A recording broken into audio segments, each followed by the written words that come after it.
नमस्कार मित्रांनो, राज्यातील सर्व धर्मातील ज्येष्ठ नागरिकांसाठी मोफत तीर्थदर्शन योजना सुरू करण्यात आली आहे। या संदर्भात महाराष्ट्र शासनाचा जी.आर. सुद्धा आलेला आहे। या योजनेसाठी कागदपत्रे कोणती लागणार आहेत, पात्रतेचे निकष काय आहेत, अर्ज कुठे करायचा आहे याची संपूर्ण माहिती या जी.आर.मध्ये दिलेली आहे। हा संपूर्ण जी.आर. आपण या व्हिडिओमध्ये बघणार आहोत। चला तर मग मित्रांनो, व्हिडिओला सुरुवात करूयात। मित्रांनो, तुम्ही बघू शकता, महाराष्ट्र राज्यातील सर्व धर्मियांमधील 60 वर्षे वय व त्यावरील ज्येष्ठ नागरिकांना तीर्थदर्शन योजनेची मोफत संधी देण्यासाठी मुख्यमंत्री तीर्थदर्शन योजना राबविण्यास मान्यता देण्याबाबतचा दिनांक 14 जुलै 2024 रोजी निर्गमित झालेला हा जी.आर. आहे। यामध्ये काय आहे ते थोडक्यात समजून घेऊयात। प्रस्तावनेमध्ये तुम्ही बघू शकता, देशात हिंदू धर्मात चारधाम यात्रा, माता वैष्णवदेवी यात्रा, अमरनाथ यात्रा तसेच इतर धर्मियांची मोठे तीर्थस्थळे आहेत, जिथे आयुष्यात एकदा तरी जाण्याचे बहुतांश ज्येष्ठ नागरिकांचे स्वप्न असते।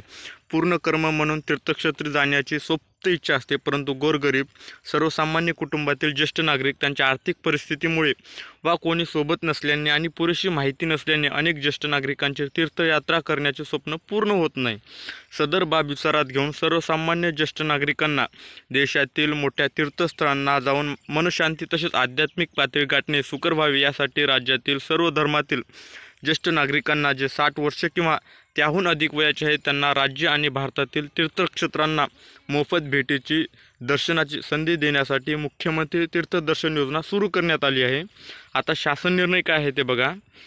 राज्यातील सर्व धर्मियांमधील ज्येष्ठ नागरिक जे 60 वर्ष किंवा त्याहून अधिक वयाचे आहेत त्यांना भारतातील तीर्थक्षेत्रांना भेट देण्याची इच्छा पूर्ण करण्यासाठी मुख्यमंत्री तीर्थदर्शन योजना सुरू करण्यास मान्यता देण्यात येत आहे।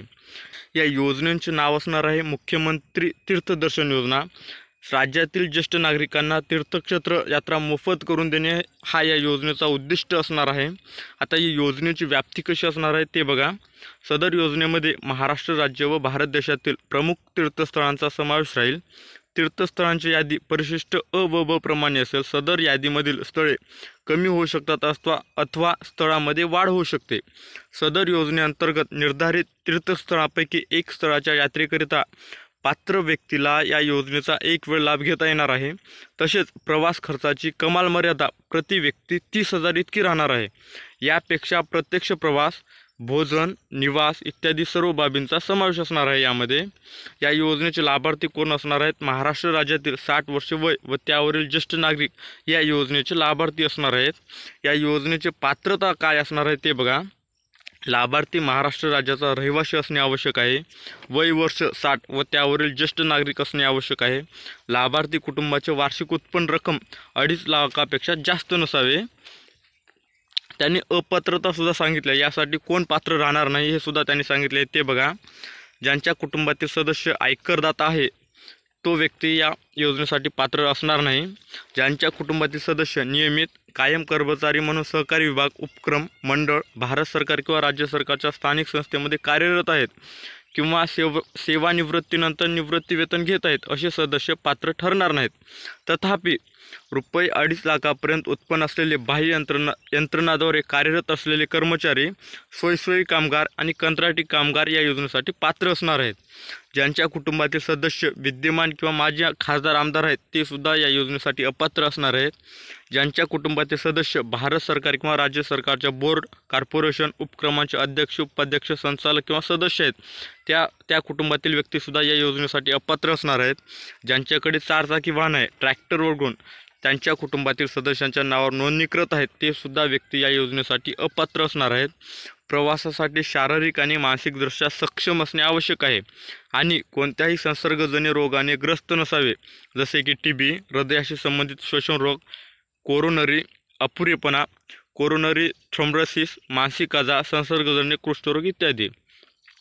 अर्जासोबत ज्येष्ठ नागरिकाला सरकारी वैद्यकीय अधिकाऱ्यांनी पूर्ण आरोग्य तपासणी केल्यानंतर ती व्यक्ती शारीरिकदृष्ट्या निरोगी किंवा प्रस्तावित प्रवासासाठी सक्षम असल्याचे प्रमाणपत्र सादर करावे लागणार आहे। जे अर्जदार मागील वर्षामध्ये लॉटरीत निवडले गेले होते परंतु प्रवासासाठी आमंत्रित करूनही त्यांचे प्रवास पूर्ण केला नाही, अशा माजी अर्जदारांना देखील या योजनेसाठी पात्र ठरविले जाणार आहे। या योजनेसाठी कागदपत्रे कोणती लागणार आहेत ते बघा। योजनेच्या लाभासाठी ऑनलाईन अर्ज करता येणार आहे। लाभार्थ्यांचे आधार कार्ड किंवा रेशन कार्ड दोन्हीपैकी एक डॉक्युमेंट लागणार आहे। महाराष्ट्र राज्याचे अधिवास प्रमाणपत्र किंवा महाराष्ट्र राज्यातील जन्म दाखला या दोन्हीपैकी एक कागदपत्र लागणार आहे। लाभार्थ्यांचे अधिवास प्रमाणपत्र उपलब्ध नसेल तर त्याऐवजी त्या लाभार्थ्यांचे 15 वर्षापूर्वीचे रेशन कार्ड, मतदार ओळखपत्र, शाळा सोडल्याचे प्रमाणपत्र किंवा जन्म दाखला या 4 पैकी कोणते एक प्रमाणपत्र ग्राह्य धरण्यात येणार आहे। सक्षम प्राधिकारी यांनी दिलेला कुटुंब प्रमुखाचा उत्पन्न दाखला वार्षिक उत्पन्न 2.5 लाखाच्या आत असणे आवश्यक आहे। त्याऐवजी पिवळे किंवा केशरी रेशन कार्ड असेल तरी चालेल। वैद्यकीय प्रमाणपत्र असणं आवश्यक आहे। पासपोर्ट आकाराचा फोटो लागणार आहे। जवळच्या नातेवाईकांचा मोबाईल नंबर लागणार आहे।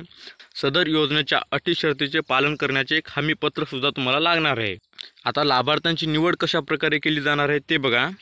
प्रवाशांची निवड जिल्हा स्तरावर स्थापन करण्यात आलेल्या जिल्हास्तरीय समितीद्वारे पुढील प्रक्रियेनुसार केली जाणार आहे। प्रत्येक ठिकाणच्या प्रवासासाठी जिल्हानिहाय कोटा निश्चित केला जाणार आहे, ज्यामध्ये अर्जदारांच्या संख्येसह त्या जिल्ह्याच्या लोकसंख्येच्या प्रमाणात अधिभार देऊन कोटा निश्चित केला जाणार आहे। विविध कोट्यापेक्षा जास्त अर्जाच्या उपलब्धतेवर आधारित लॉटरीद्वारे प्रवाशांची निवड केली जाणार आहे। कोट्यातील 100% अतिरिक्त लोकांसाठी प्रतीक्षा यादी देखील तयार केली जाणार आहे। निवडलेल्या प्रवासी प्रवासाला न गेल्यास प्रतीक्षा यादीत समाविष्ट असलेल्या व्यक्तीला प्रवासास पाठवता येणार आहे। अर्ज करण्याची पद्धत कशी असणार आहे ते बघा। योजनेचे अर्ज पोर्टल मोबाईल ॲपद्वारे सेतू सुविधा केंद्राद्वारे ऑनलाईन भरले जाऊ शकतात। त्यासाठी पुढील प्रक्रिया विहित केली आहे। पात्र ज्येष्ठ नागरिकास या योजनेसाठी ऑनलाईन अर्ज करता येणार आहे। ज्यांना ऑनलाईन अर्ज सादर करता येत नसेल त्यांच्यासाठी अर्ज करण्याची सुविधा सेतू केंद्रात उपलब्ध असेल। अर्ज भरण्याची संपूर्ण प्रक्रिया विनामूल्य आहे। अर्जदाराने स्वतः उपरोक्त ठिकाणी उपस्थित राहणे आवश्यक असेल, जेणेकरून त्यांचा थेट फोटो काढता येईल आणि KYC करता येईल। यासाठी अर्जदाराने खालील माहिती आणणे आवश्यक आहे। कुटुंबाचे पूर्ण ओळखपत्र म्हणजेच रेशन कार्ड आणि स्वतःचे आधार कार्ड। अशा प्रकारचा हा GR होता मित्रांनो। धन्यवाद।